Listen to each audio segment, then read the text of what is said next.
लाल सलाम।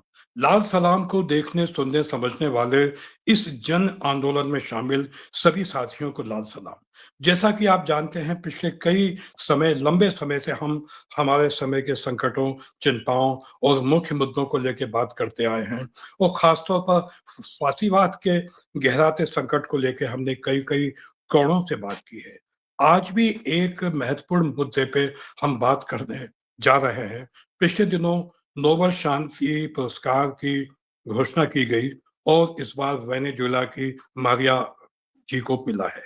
तो नोबेल शांति पुरस्कार की स्थापना क्यों की गई, इसका इतिहास क्या है और इससे अभी तक किन-किन महत्वपूर्ण लोगों को ये सम्मान मिला और किन्हें मिल ना पाया। इस सम्मान के पीछे कौन-सी राजनीति, कौन-सी मानसिकता और किस तरह की विश्व की राजनीति काम करती है।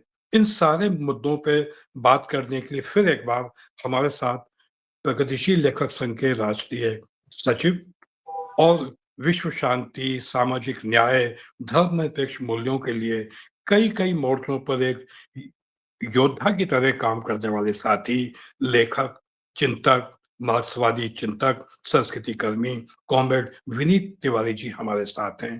तो विनीत जी, आपका स्वागत है। आपको लाल सलाम। लाल सलाम। जी। तो जैसा कि मैंने कॉमरेड विनीत तिवारी आपसे कहा कि नोबेल शांति पुरस्कार को लेके राजनीति, तो इस पे हमने देखा कि कि वेनेजुएला की मारिया को मिला तो उन्होंने अपना सम्मान ट्रंप को किया समर्पित। उन्होंने नरेंद्र मोदी की तारीफ। तो ये सब क्यों हुआ, आगे ये पे तो हम बाद में बात करेंगे। मैं चाहूंगा कि जो इसका इतिहास है वहां से आप बात शुरू करें कि इसकी स्थापना क्यों हुई, इसका मकसद क्या है और आज तक किन किन लोगों को इससे मिला और किनको मिलना चाहिए था, मिल ना पाया। हम सब जानते हैं कि महात्मा गांधी को नोबेल शांति पुरस्कार मिल नहीं पाया। तो मैं चाहूंगा इन सारी बातों पे आप विस्तार से अपनी बात कहें, कॉमरेड विनीत तिवारी जी। जी। जी। जी, धन्यवाद कॉमरेड शैली और जी। सभी दर्शकों का और लाल सलाम का सबका जी। धन्यवाद। और इस महत्वपूर्ण विषय पर इसलिए इस वक़्त चर्चा मुफ़ीद है क्योंकि वेनेज़ुएला की मारिया मचाडा जी को जब ये सम्मान की घोषणा हुई, जी। तब उसके पहले से ही नोबेल पीस प्राइज़ का बहुत सारा वो चल रहा था मीडिया में, इंटरनेशनल मीडिया में, क्योंकि ट्रम्प बुरी तरह से पीछे पड़े हुए थे कि मुझे मिलना चाहिए और वो अपनी जी। दावेदारी जता रहे थे। मानो ये सम्मान या पुरस्कार ना होकर के कोई मतलब कोई कॉम्पिटिशन हो, कोई किसी तरह की प्रतिस्पर्धा का हिस्सा हो। लेकिन बहरहाल ये एक आश्चर्य की तरह से वहाँ उनको मिला। खुद उनको भी आश्चर्य हुआ और उससे ज़्यादा कहिए कि दुखद थोड़ा-सा मुझे ये लगा कि लोगों ने, जो कि आम तौर पर थोड़े बहुत सजग माने जाते हैं और जी। थोड़े पढ़े-लिखे माने जाते हैं, उन्होंने ये वेनेज़ुएला की मचाडा, मारिया मचाडा को पुरस्कार मिला है, ये देख कर के बिना इनके बारे में आगा-पीछा जाने तारीफ़ करना शुरू कर दी और बधाई देनी शुरू कर दी। और इसमें यहाँ तक कि मैं कोई नाम नहीं लेना चाहता हूँ, लेकिन अ, इस गलती के शिकार, इस हड़बड़ी के शिकार हमारे कुछ समझदार साथी भी हुए, जिन्हें बाद में अफ़सोस हुआ होगा। गलतियाँ हर किसी से जी। हो सकती हैं। हुँ। तो इसलिए ये ज़रूरी लगा कि हम इस तरह के बारे में क्या होता है कि हम पुरस्कारों के बारे में और इस तरह के सम्मानों के बारे में आम तौर पर तो ये राय रखते हैं कि भई क्रांतिकारियों को कोई सम्मान की चाह भी नहीं होती और हुँ। सम्मान लेने के लिए वो क्रांतिकारी बनते भी नहीं हैं। हुँ। सही और बात है। जो लोग भी सामाजिक क्रांति या राजनीतिक क्रांति में दखल रखते हैं या हुँ। जो वाक़ई काम करते हैं, जो वाक़ई शांति का काम करते हैं हुँ। दुनिया में, वो उनको इस बात से फ़र्क नहीं पड़ता है कि उन्हें कोई सम्मान मिलेगा या नहीं मिलेगा, हुँ। या वो उस सही तरह का बात। सोच भी नहीं रखते। हुँ। लेकिन फिर भी जो इन लोगों के प्रशंसक होते हैं, हुँ। वो इस गफ़लत में पड़ जाते हैं कि अरे! सम्मान मिला है तो ज़रूर, मतलब ये बहुत अच्छी बात है हुँ। और ज़रूर इसके पीछे कुछ बहुत अच्छा ही होगा, व्यक्ति ऐसा थोड़ी सम्मान मिल जाता है। हुँ। तो ये मुझे ज़रूरी लगा कि इस बारे में बातचीत होनी चाहिए और आपने हुँ, अच्छा किया कि इस बारे में बातचीत की, हुँ, एक पहल जी, की। तो जी। इसमें मैं उस इतिहास में तो बहुत संक्षेप में इसको कोई भी हुँ, विकिपीडिया से और आजकल गूगल से हाँ, जान सकता है हुँ, कि हुँ, 1901 में हुँ, नोबेल पुरस्कार अल्फ्रेड नोबेल जो डायनामाइट के हुँ, आविष्कारक थे, हुँ, उनके नाम पर हुँ, चालू हुआ और उन्होंने इतने वो बड़े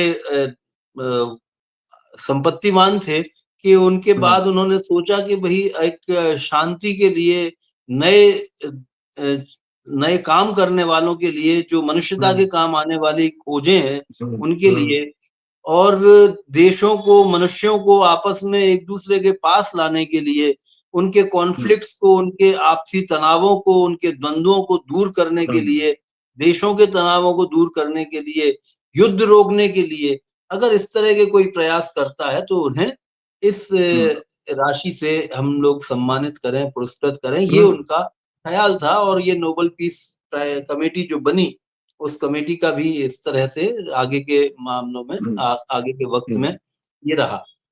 हुँ, अब मैं नोबेल प्राइज़ जो है, नोबेल पुरस्कार वो अन्यान्य क्षेत्रों में भी दिया जाता है। आप जानते हैं कि केवल वो हुँ, नोबेल शांति पुरस्कार ही नहीं हुँ, है, लेकिन हुँ, नोबेल का फिज़िक्स में भी है, केमिस्ट्री में भी है और साहित्य में। इकोनॉमिक्स में भी है और साहित्य में भी है।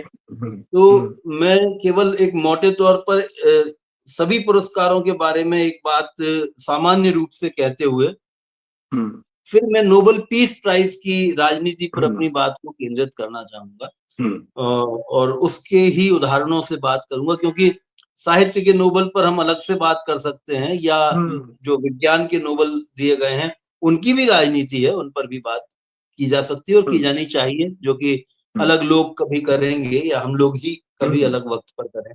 हुँ, तो सबसे पहले मैं ये कहना चाहता हूँ कि पुरस्कार जो है या सम्मान है, वो देने वाला, वो किसे दे रहा है? सबसे पहली बात तो इस पर निर्भर करता है कि देने वालों की मानसिकता क्या होती है मानसिकता क्या है? और हुँ, उनकी अपनी वैज्ञानिक समझ कहिए या राजनीतिक समझ हुँ, या सामाजिक समझ क्या है? क्योंकि विज्ञान की भी अपनी एक राजनीतिक समझ होती है। एक वैज्ञानिक राजनीति विहीन नहीं होता है। कि वो हुँ, केवल विज्ञान कर रहा है, उसे इससे कोई लेना-देना ही नहीं है हुँ, कि वो अगर उसने परमाणु का सिद्धांत खोजा है, तो उस परमाणु सिद्धांत से उसे ऊर्जा बनानी है और उस ऊर्जा का उपयोग उसे बम बनाने में करना है या मनुष्यता की सेवा के लिए करना है, ये उसकी सामाजिक सोच और राजनीतिक सोच तय करेगी। हुँ, तो इसलिए सम्मान देने वालों की मानसिकता राजनीतिक, सामाजिक मानसिकता क्या है, इस पर बहुत निर्भर करता है कि वो सम्मान किसे दिया जाता है। हुँ, और ये मैं कहना चाहूँगा कि जैसे पिछले शताब्दी से इस शताब्दी तक लगभग सवा सौ साल के अगर हम इतिहास को देखें नोबेल पुरस्कार के, तो इस सवा सौ साल में दुनिया बहुत बदली है, दुनिया की आम तौर पर मानसिकता बदली है और वो लोग भी बदले हैं, उनकी कई पीढ़ियाँ बदल गई हैं, जो ये पुरस्कार के निर्णायक हुआ करते थे। हुँ, तो इसलिए इस बात में भी हम ये बात कह सकते हैं कि धीरे-धीरे नोबेल पुरस्कारों की अ, जो प्रतिष्ठा थी, वो भी उसमें जंग लगनी भी शुरू हुई है, उस पर सवाल उठने शुरू हुए हैं सवाल उठने और ये केवल जी, वे नोबेल शांति पुरस्कार पर नहीं हुआ, ये सबसे ज़्यादा इस पर हुआ है लेकिन अ, अन्य-अन्य पुरस्कारों पर भी है चूँकि आम लोग फिज़िक्स के, केमिस्ट्री के या साहित्य के बारे में आम लोग उतना नहीं जानते हैं, इसलिए उन पुरस्कारों पर उतनी बात नहीं होती क्योंकि शांति जो शब्द है, वो हर व्यक्ति को समझ में आता है।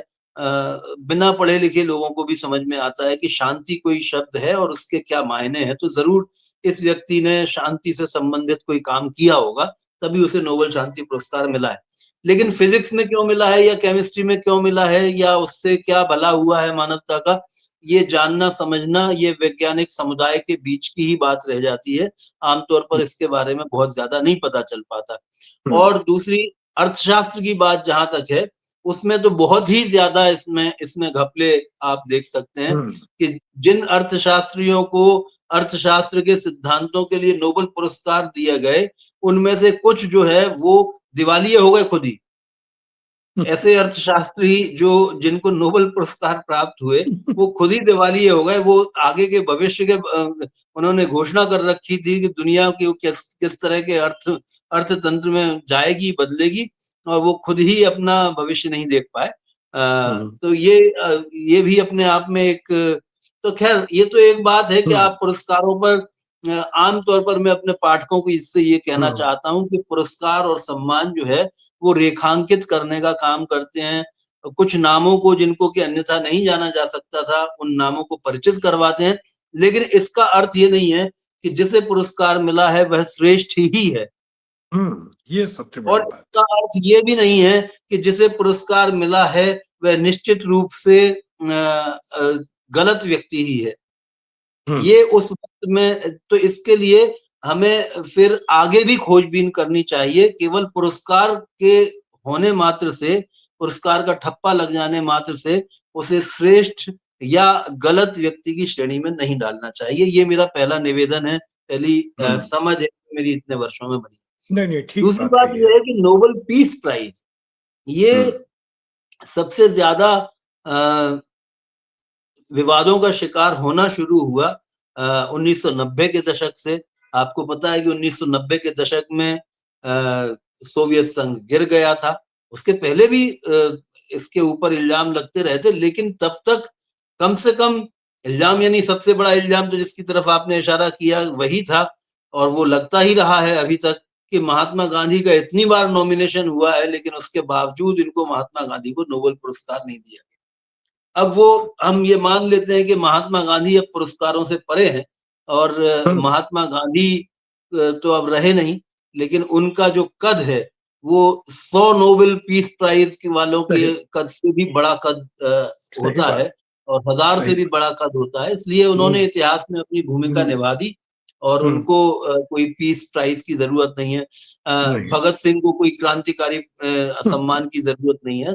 या चे हुँ, गुवेरा को इनके सम्मान यही है कि इन्होंने अपना काम कर दिया।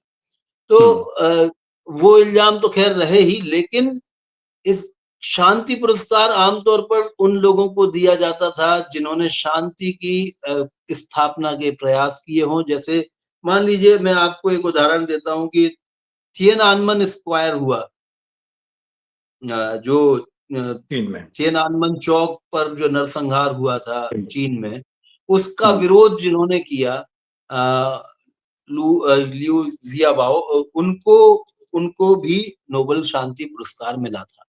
अब आप हुँ, ये कह सकते हैं कि कम्युनिस्ट सरकार के खिलाफ जिसने प्रदर्शन किया, उसे नोबेल शांति पुरस्कार दिया गया, तो इसलिए वो साजिश का शिकार था। चलिए हम ये साजिश ना भी माने, तो हम इतना तो फिर भी कह सकते हैं कि हाँ, वो व्यक्ति वाक़ई में लोकतांत्रिक अधिकारों की लड़ाई कर रहा था वहाँ पर और उसने उसको ये पुरस्कार दिया गया, तो भले ही चीन या कम्युनिस्ट लोग उसके खिलाफ माने, लेकिन फिर भी वो उसको हम पूरी तरह नकार नहीं सकते।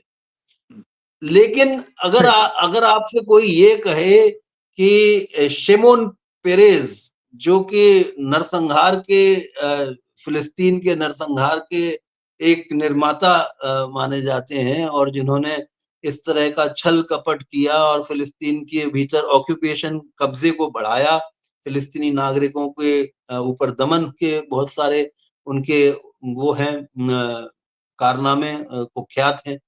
उनको अगर शांति पुरस्कार दिया गया है, तो इसका क्या आधार कोई बता सकता है?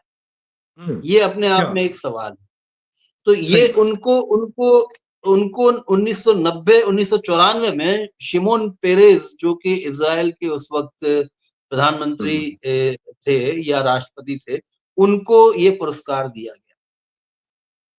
फिर अगर आपको याद होगा तो 1990 में मिखाइल गोर्बाचेव को इस हुँ, बात के लिए शांति पुरस्कार दिया गया था कि उन्होंने सोवियत संघ के कई टुकड़े करना कबूल कर लिए। तो हुँ, एक तरह से अमेरिका के वर्चस्व को जो चुनौती थी और अमेरिका हुँ, को जो लगाम थी कि एक दूसरा धड़ा भी मौजूद है राजनीतिक रूप से और वो जो चाहे वो नहीं कर सकता है, उसको खत्म कर दिया या कमजोर कर दिया जिस शख्स ने, उस शख्स को उसको नोबेल पीस प्राइज दिया गया।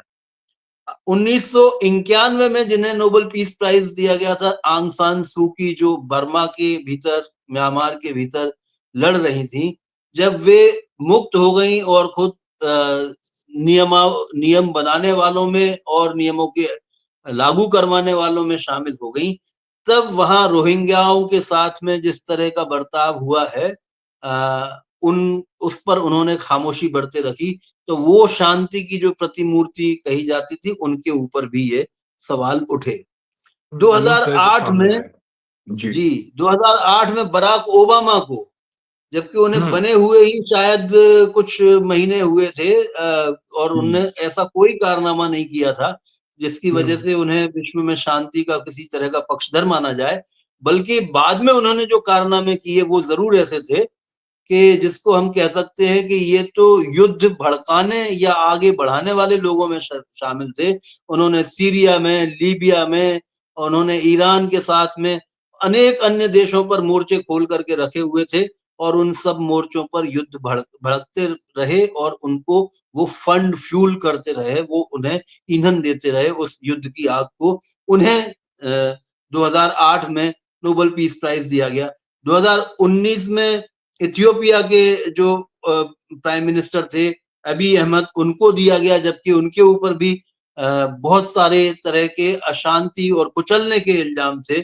और उसके भी पहले 1973 में हेनरी किसिंजर को ये अवार्ड दिया गया था, नोबेल पीस प्राइज, जिनके ऊपर ये इल्जाम था कि उन्होंने वियतनाम के ऊपर जो पूरा हमला हुआ, जी। वियतनाम का युद्ध भड़काने का और वियतनाम के भीतर कत्लो गारत करने का, और वियतनाम में चूंकि हार गया अमेरिका, इसलिए, वरना उसके बाद में उनकी डिजाइन हेनरी किसिंजर की कोई और कम नहीं थी। उसमें दो लोगों को रजिस्टर किया गया था, दो नोबेल पुरस्कार साझे तौर पर दिए गए थे हेनरी किसिंजर के साथ, लेकिन जो दूसरे व्यक्ति थे उन्होंने लेने से मना कर दिया था।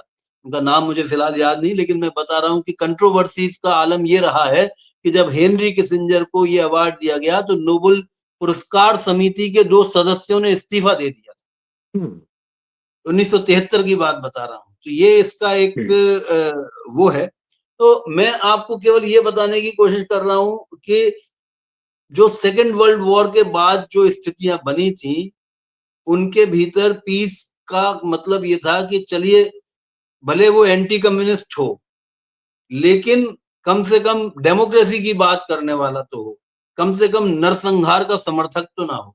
लेकिन पिछले कुछ वर्षों में हम देखते हैं कि जो इसका अर्थ ही बदल दिया गया हो। जो शांति बिल्कुल। पुरस्कार जिसे हुँ, कहा जाता है, वो हुँ, दरअसल वो पुरस्कार हो चुका है जो युद्ध भड़काने वाले लोग हैं युद्ध उनको भड़का दिया जा रहा है। अब आप ट्रम्प को देख लीजिए, उनके लिए शांति का अर्थ ये है हुँ, कि जिसे धमकी दे करके चुप करवा दिया जाए और चुप हो जाए, वो उनके लिए शांति है। उनके लिए हुँ, डायलॉग का मतलब नहीं है, वो संवाद में यकीन नहीं रखते, वो कोएर्शन में, जबरदस्ती में बांह उमेट करके अपनी बात मनवाने में यकीन रखते हैं। उन्होंने नॉर्थ कोरिया के लिए ये कहा कि हम जो है उसे नेस्तनाबूद कर देंगे। उन्होंने अब मतलब ट्रम्प के ही बात करें अगर, तो उन्होंने ये कहा कि हम जो है वो जेरूसलम में अपनी वो बनाएंगे एम्बेसी। और अब मैं आता हूँ कि इन सब की सूची मैंने आपको ये बताई कि ये नोबेल पीस प्राइज के जो सबसे ज्यादा, इसमें केवल एक बात मैं और ऐड करना चाहता हूँ कि जिनको ये पुरस्कार मिला और जिन्होंने ठुकरा दिया, उनका उनको भी याद करना चाहिए, क्योंकि ऐसे लोग और भी कम हैं। बात और ज्यापाल सार्त्र उनमें से एक बहुत हुँ, बड़ा नाम है, नाम जिसको है। कि हम जो पीस एक्टिविस्ट भी थे, बड़े लेखक और दार्शनिक तो थे ही, लेकिन जो पीस एक्टिविस्ट थे, और उन्होंने नोबेल पीस प्राइज के इस तरह के सोच को, इस तरह के राजनीतिक सामाजिक सोच को उचित ना मानते हुए उन्होंने ठुकरा दिया था वो पुरस्कार। मेरे ख्याल से एक या दो लोगों ने ही इस तरह का अब तक वो दिखाया है, हुँ, अपना हम कह सकते हैं कि हिम्मत दिखाई है। कोई और नाम और वैसा याद नहीं आ रहा है। सही बात है। जी, ठीक कहा आपने। तो इसमें एक दूसरा बायस जो है, पॉलिटिकल बायस के अलावा दूसरा बायस जो है वो यूरोसेंट्रिक बायस है। वो हुँ, यूरोपियंस, मतलब अगर आप देखेंगे कि 125 वर्षों में 125 लोगों को जो दिया गया है, उनमें से आपको एशिया के भीतर जैसे आपको महात्मा गांधी भी नहीं दिखे, हुँ, और आपको अगर चीन में या भारत में बाकी जो दिखे नोबेल पुरस्कार के लिए उपयुक्त व्यक्ति, उनमें वो एक तो बहुत कम दिखे। पूरे एशिया के भीतर अगर हम देखें, पूरी तीसरी दुनिया के भीतर भी अगर देखें, तो बहुत कम दिखे। अधिकतर जो आपको लगा कि शांति के प्रयास जो कर रहे हैं, वो दरअसल वो उन देशों से दिखे जिन्होंने, जैसे यूरोपीय यूनियन को पुरस्कार दिया गया था, शांति का पुरस्कार हुँ, 2012 में। अब यूरोपीय यूनियन जो है उस समय, जो साउथ, जिसको हम ग्लोबल साउथ कहते हैं, उन देशों के बारे में अपनी नीतियां बदल रहा था, क्योंकि आर्थिक रूप से उनका शोषण करने के नए तरीके इजाद किए जा रहे थे। हुँ, तो इसके लिए यूरोपीय यूनियन केवल अपने आप को तो संगठित कर रहा था, लेकिन बाकी देशों के शोषण के औजार वो तैयार कर रहा था, और उसको नोबेल पीस प्राइज दिया गया। तो हुँ, ये इनकी जो नोबेल पी एक तो ये कि सबसे पहली बात है कि नोबेल पीस प्राइज का जो डिसीजन मेकर्स हैं, जो निर्माता या निर्णय लेने वाले हैं, उन निर्णायकों के बारे में ऐसा कतई नहीं है कि उन्होंने खुद कभी किसी पीस प्रोसेस में, किसी शांति के प्रयास में उन्होंने हिस्सेदारी की। वो ये है कि केवल वो नॉर्वे के और वहाँ के उनके नॉर्वे की पार्लियामेंट के जो सदस्य रहते हैं, उनमें से एक कमेटी चुनी जाती है, और वो इसी आधार पर चुनी जाती है कि उसमें अलग-अलग तरह के जो पार्लियामेंट्री ग्रुप्स हैं, उन सब का रिप्रेजेंटेशन हो जाए। हुँ, तो इसलिए ये कतई कहीं से कहीं तक ऐसा नहीं है कि जिसने वाक़ई युद्ध रोकने के प्रयासों में भूमिका निभाई, शांति स्थापित करने के प्रयासों में भूमिका निभाई, वो ये तय कर रहे हो कि आगे किसको दिया जाए। तो ये अपने आप में एक बहुत ही अ, इस यहाँ पर मैं रुकता हूँ, और फिर मैं जो हमारी वेनेजुएला की वो है, उनके बारे में 2 बातें 3 बातें करके अपनी बात समाप्त करूँगा। लेकिन इस नहीं, बीच में नहीं, अगर आपको कुछ इस पर सवाल करना हो तो हम लोग बात करें। नहीं, नहीं, आप वेनेजुएला की मारिया के बारे में तो आप बात बताएँगे ही। हम मतलब आपने ही जो बात कही उसी बात को हम थोड़ा विस्तार से और ये दें कि सम्मान देने वालों की मानसिकता उम, और जो उनका दृष्टिकोण है, तो मैंने वो भी बहुत सारी चीज़ों का निर्धारण करता है। हमको हमारे साथी कवि कुमार अंबुज की एक पंक्ति याद इस समय आ रही है कि अगर आपके देने के कुछ नियम है, तो हमारे लेने के भी कुछ नियम है। आपने जो जयपाल सारथी का उल्लेख किया, वो निश्चित जी, रूप से जी। उस बात को रेखांकित करता है और आज के समय में हम जो प्रोग्रेसिव सेक्युलर लोग हैं, हम में से कोई व्यक्ति अगर इस भारत की फासीवादी सरकार से कोई सम्मान ले लेता है या जहाँ-जहाँ भाजपा शासित राज्यों की सरकारों से साहित्य संस्कृति का कोई पुरस्कार ले लेता है, तो ये उसकी भी मानसिकता पे प्रश्न चिन्ह है कि वो तो अपने वैसे तो वो प्रोग्रेसिव सेक्युलर लोगों को देना ही उन्होंने बंद कर दिया, लेकिन उनको अपनी छवि बचाने के लिए 2 एक नाम जो ढूँढने पड़ते हैं और कोई हमारे बीच का साथी उस चक्कर में फँस जाता है, तो ये उस पे प्रश्न उठता है कि तुम्हारे लेने के नियम क्या हैं? मतलब जो आपने अब जब जयपाल सर का बात की तो मुझे थोड़ा लगा कि मतलब इस बात को भी रेखांकित करना चाहिए। चलिए अब आते हैं जी। वेनेजुएला की मारिया पे। जी। तो ये आपने सही कहा कि वो तो बेशक इस पर तो बात होनी चाहिए, और लोग अपने बहाने ढूँढते हैं पुरस्कारों को प्राप्त करने के। और जैसे मैंने कहा कि हम में से अनेक लोग हैं जो इन सब पुरस्कार, नोबेल पुरस्कार के, कई बार हम दूसरी तरह के जो अवार्ड्स हैं उनके खिलाफ भी होते हैं, लेकिन जब ये पुरस्कार घोषित होते हैं तो सबसे पहले किताबें इनकी ढूँढते हैं। तो इसलिए मैंने ये कहा कि पुरस्कार और सम्मान की घोषणाएँ रेखांकित करने का एक काम करती हैं, और आप बेशक पढ़ें उन किताबों को जिनको, लेकिन उनके बारे में जानें और उनके बारे में एक सजग चिंतनशील व्यक्ति के तौर पर उनकी मानसिकता को समझने की कोशिश करें। और मैं इसीलिए ये मारिया जी के बारे में ये बात कहना चाहता हूँ कि जैसे ही इनके बारे में ये घोषणा हुई, तो मुझे ये तुरंत ही खटका लगा कि ये निश्चित रूप से वेनेजुएला के भीतर जो प्रक्रिया तो ह्यूगो चावेज़ ने शुरू की थी, जो एक समाजवाद की तरफ बढ़ने के कार्यक्रम उन्होंने लागू किए थे, जिसे मदुरो बड़ी मुश्किल से बचाए हुए हैं अब तक, क्योंकि वेनेजुएला आप जानते हैं कि ठीक क्यूबा की तरह ही अमेरिका के निशाने पर है। लगातार पिछली बार जब ट्रम्प राष्ट्रपति थे, पिछली बार अपने टर्म में, तब ट्रम्प ने वहाँ अमेरिकी पनडुब्बियां तैनात कर दी थी और उन्होंने वेनेजुएला पर हमला करने की पूरी तैयारी कर ली थी, जिसके बचाव में रूस की और चीन की पनडुब्बियां तैनात हुई और उन्होंने कहा कि आप ये करेंगे तो फिर हम भी हमला करने से बाज नहीं आएंगे। तो जाहिर है कि एक संतुलन की स्थिति बनी और शांति कायम करने की भूमिका जो थी वो चीन और रूस की पनडुब्बियों ने निभाई, ना कि ट्रम्प की पनडुब्बी या ट्रम्प की मानसिकता तो उसे ध्वस्त करने की थी, युद्ध करने की थी और इस तरह की स्थिति। तो वेनेजुएला इसलिए सबकी आंख में खटक रहा है क्योंकि उसके नीचे दुनिया का सबसे बड़ा तेल भंडार पाया गया और वो वेनेजुएला जो छोटा-सा देश है, अपने देश के लोगों को स्वतंत्रता, समानता और सम्मान के साथ जीवन जीने के रास्ते पर ले जाने की जो कोशिश समाजवादी मूल्यों की स्थापना के साथ कर रहा है, उसे रोकने की हर तरह की हर चंद कोशिश की जा रही है सारी दुनिया के पूंजीवादी मुल्कों के द्वारा।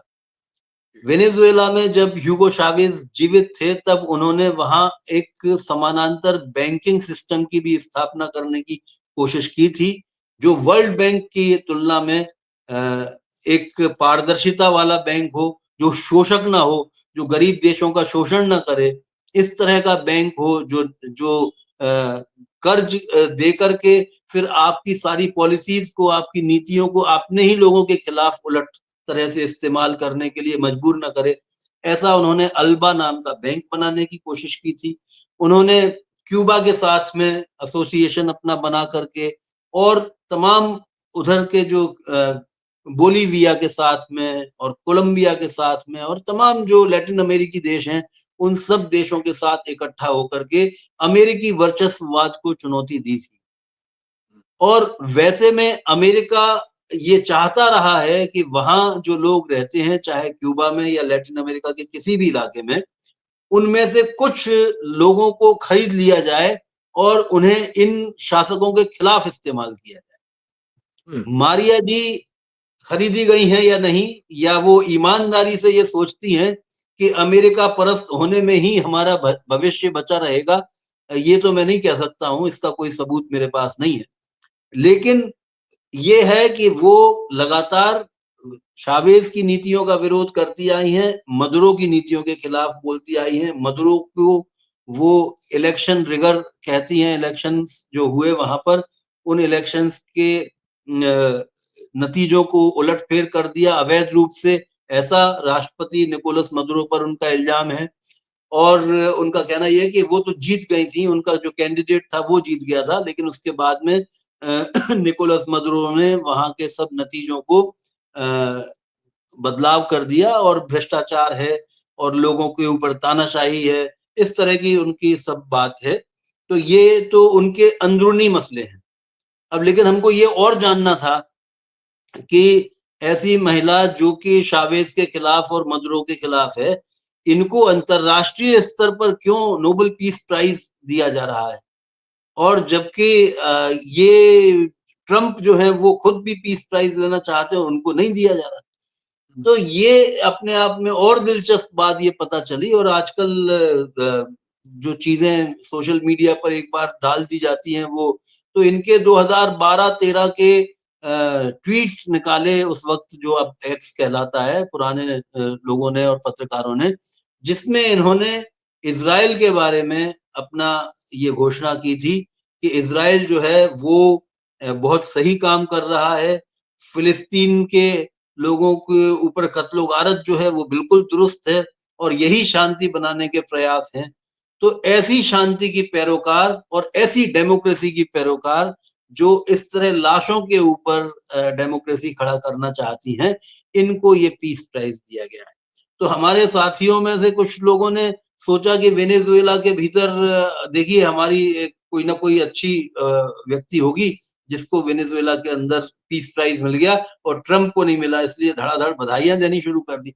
लेकिन अगले ही पल उन्होंने जब अपनी बात कही मारिया जी ने, सबको तो सब्र। उन्होंने कहा कि हम अपना समर्पित करते हैं, अपना पुरस्कार ही उन्होंने समर्पित कर दिया ट्रम्प को और नेतन्याहू को।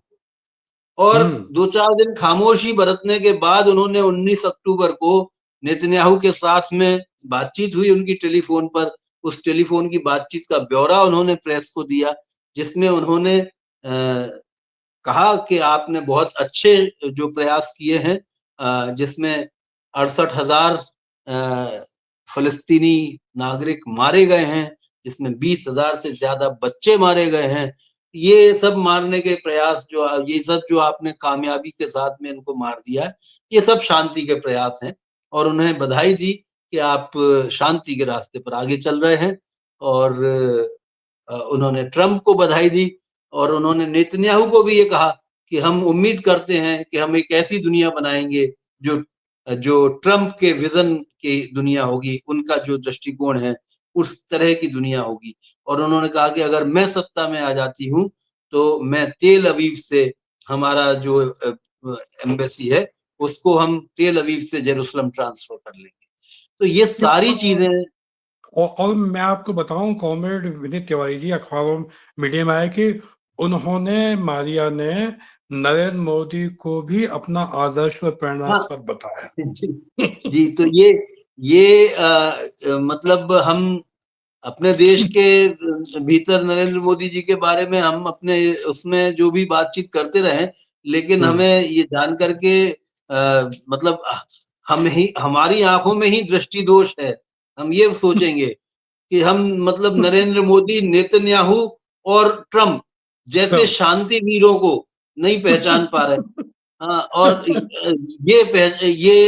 हम जो है महात्मा गांधी और इन इन जैसे लोगों को और नेल्सन मंडेला जैसे लोगों को और आप मतलब मार्टिन लूथर किंग जैसे लोगों को हम मानते हैं कि ये शांति के अवतार थे, ये शांति के दूत थे और इन्होंने शांति स्थापित करने के लिए इन्होंने अपनी जान की परवाह नहीं की। महात्मा गांधी ने तो खुद अपनी जान खोई ही शांति के प्रयास के लिए, और वो जी। तो कोई और प्रयास नहीं था।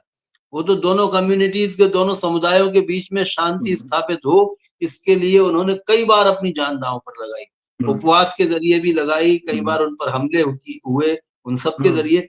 लेकिन हम देख रहे हैं कि शांति का भी परिभाषा बदल गई है और शांति दूत के रूप की भी परिभाषा बदल गई है।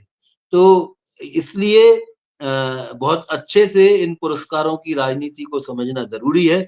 ये पुरस्कार इस्तेमाल किए जा रहे हैं एक खास किस्म की हिंसक, शांति विरोधी, जन विरोधी राजनीति को प्रोपेगेट करने के लिए, उसे वैधता दिलाने के लिए।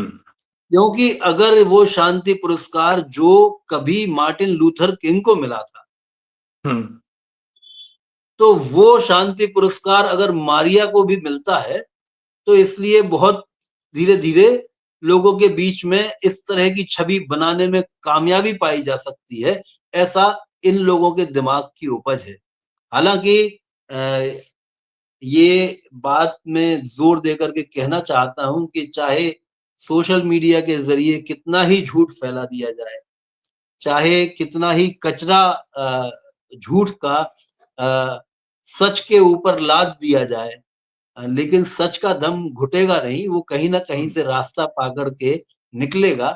और ये लोग जिस तरह से, ये असल में इतनी बेवकूफ़ाना हम कह सकते हैं एक लेवल पर, कि जब इस तरह के प्रयास किए जाते हैं तो लोगों की और दिलचस्पी हो जाती है। जिस मारिया की राजनीति के बारे में भारत के भीतर लोगों को नहीं पता था, अब भारत ही नहीं दुनिया के हर कोने में लोगों को पता है कि ये फिलिस्तीनियों के नरसंहार की हामीदार है, ये नेतन्याहू की साझेदार है और ये हुँ, अगर वेनेजुएला बनाएगी तो कैसा वेनेजुएला बनाएगी। हुँ, तो हुँ, इसलिए सही ये अपने देश में भी अपना वो खोएँगे और अंतर्राष्ट्रीय स्तर पर तो ये ज़रूर ही लोग इनको पहचान रहे हैं। तो हुँ। आज के इस विषय पर मैं समझता हूँ कि अच्छी बात मैं सोचता हूँ बड़ी महत्वपूर्ण बातचीत हुई और ये बातचीत निश्चित रूप से एक कार्यशाला के रूप में हमको देखना चाहिए कि जबकि हम नोबेल शांति पुरस्कार की जो राजनीति है उसका सही ढंग से हम मूल्यांकन और विश्लेषण कर पाए और इस समय संसार में जो फासीवादी साम्राज्यवादी पूंजीवादी ताकतें हैं वो किस तरह से इस नोबेल शांति पुरस्कार का भी इस्तेमाल कर रही हैं, ये आपने बहुत गंभीरता से और विस्तार से बताया। तो और विश्व शांति आंदोलन को और ज़्यादा प्रभावशाली बनाने के लिए इस तरह की राजनीतिक समझ की भी अपनी एक महत्वपूर्ण भूमिका होती है। तो एक मैं स आखिरी बात हाँ, मैं आपको आपके ज़रिए सब दर्शकों को ये बताना चाहता हुँ, हूँ जी, कि एक फिज़िक्स और फ़िलॉसफ़ी के डॉक्टरेट रखने वाले स्पेन के लेखक हैं और जी, वैज्ञानिक हैं।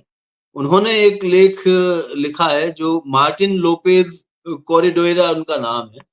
तो हुँ, उस लेख में उन्होंने बहुत अच्छे से ये बताया है कि आम तौर पर ये माना जाता है कि नोबेल पीस प्राइज़ जो है, वो तो राजनीतिक रूप से दिया लिया जाता है आजकल, लेकिन बाकी के जो पुरस्कार हैं जैसे फिज़िक्स का, केमिस्ट्री का या साहित्य का, इन सब में राजनीति नहीं होती। ये वाक़ई श्रेष्ठ खोजों को और इनको दिया जाता है। तो वो खुद चूँकि वैज्ञानिक भी हैं, इसलिए उन्होंने विज्ञान के भीतर किस तरह की धांधली हो रही है इन पुरस्कारों को देते हुए, उसकी तरफ ध्यान खींचा है और उन्होंने बताया है कि आज के दौर में विज्ञान कॉर्पोरेट का चाकर बना हुआ है। जितनी हुँ, यूनिवर्सिटीज़ हैं, अधिकतर यानी 99% देश-विदेश की यूनिवर्सिटीज़ वो अ, खोज के लिए, आगे की पढ़ाई के लिए, एडवांस उसके रिसर्च के लिए फंड पर निर्भर करती हैं और वो फंड देने वाली जो कंपनियाँ हैं, वो कॉर्पोरेट हैं। वो सरकारी फंड अब बंद हो गया है। तो ऐसी स्थिति में वो फंड देने वाली जो कंपनियाँ हैं, वो प्रमोट करना चाहती हैं। तो वो किसी इंडिविजुअल को पुरस्कार दिला करके फिर उस इंडिविजुअल को हायर करके अपने साथ में फिर वो उसे प्रमोट करती हैं कि ये जो है ये हमारे नोबेल पुरस्कार प्राप्तकर्ता के द्वारा की गई खोज है जो हमारी कंपनी के द्वारा की जाएगी। तो ये उसका मैंने इसलिए हवाला दिया कि बिज़नेस कोई भी नोबेल पुरस्कार सवालों के और संदेह से परे नहीं है और कोई संदेह से परे होना भी नहीं चाहिए। और यहाँ पर मैं अपने साहित्य चूँकि मैं आपने मुझे मेरे परिचय में ये कहा कि मैं लेखक हूँ, तो मैं हुँ, ये बता देना चाहता हूँ कि बोरिस पास्टरनाक को, जो रूस के बहुत बड़े लेखक थे, निस्संदेह बहुत बड़े लेखक थे और उन्हें जब नोबेल पुरस्कार दिया गया तो इसलिए नहीं दिया गया था कि वो बहुत बड़े लेखक थे। उन्हें पुरस्कार इसलिए दिया गया था क्योंकि उन्होंने डॉक्टर ज़िवागो जैसी एक रचना की थी, जिस डॉक्टर ज़िवागो के भीतर उन्होंने समाजवादी राज्य की स्थापना का मज़ाक बनाया था। मज़ाक बनाना पूरी तरह उनका हक है। उसको कुचलने का मैं उनकी अभिव्यक्ति की स्वतंत्रता के का मैं विरोध नहीं कर रहा हूँ। लेकिन उनके द्वारा अभिव्यक्ति की स्वतंत्रता का इस्तेमाल किए जाने को अमेरिका ने इस्तेमाल किया, सोवियत संघ का मखौल बनाने के लिए। सारी दुनिया में उसकी उस किताब की अनुवादों के ज़रिए फ़िल्म बना करके सोवियत संघ के भीतर क्या समाजवाद का रूप होगा, उसका माहौल बनाने की कोशिश की गई। इसलिए लिटरेचर को भी इतना ज़्यादा की प्योरिटी के साथ में देखना बिल्कुल नहीं चाहिए कि लिटरेचर में तो ये पुरस्कार पूरी तरह संदिग्ध है। ये मैं तब की बात कर रहा हूँ 1917 के आसपास की, जब बोरिस पास्टरनाक को ये पुरस्कार दिया गया था। तो हुँ, इन पुरस्कारों का इस्तेमाल अपनी तरह की राजनीतिक विचारधारा को फैलाने के लिए किया जाता है। अपने खिलाफ जो विचारधारा है, उसकी निंदा करने के लिए, उसके बारे में उल-जुलूल कहानियाँ बनाने के लिए, हाल में मैंने चीन के माओ के कल्चरल रिवॉल्यूशन को लेकर के मखौल बनाने वाली कहानियाँ पढ़ी और उनको भी वैश्विक प्रतिष्ठा प्राप्त है और ऐसी तमाम फ़िल्मों को वैश्विक रूप से पुरस्कृत भी किया गया है। इसलिए जानना ज़रूरी है कि कल्चरल रिवॉल्यूशन आखिर था क्या? केवल ऊपरी-ऊपरी तौर पर या रूस की समाजवादी क्रांति क्या थी, ये केवल डॉक्टर ज़िवागो से नहीं समझा जा सकता। सही बात है। तो तहे दिल से शुक्रिया कॉमरेड विनीत जी, आपको लाल सलाम, आपका जी, क्रांतिकारी सैल्यूट, आपसे बड़ी महत्वपूर्ण बातचीत हुई और लाल सलाम को देखने, सुनने, समझने वाले इस जन आंदोलन में शामिल सभी साथियों को लाल सलाम, इनकलाब जिंदाबाद, लड़ेंगे और जीतेंगे, लाल सलाम, जी। लाल सलाम, बहुत शुक्रिया। लाल सलाम।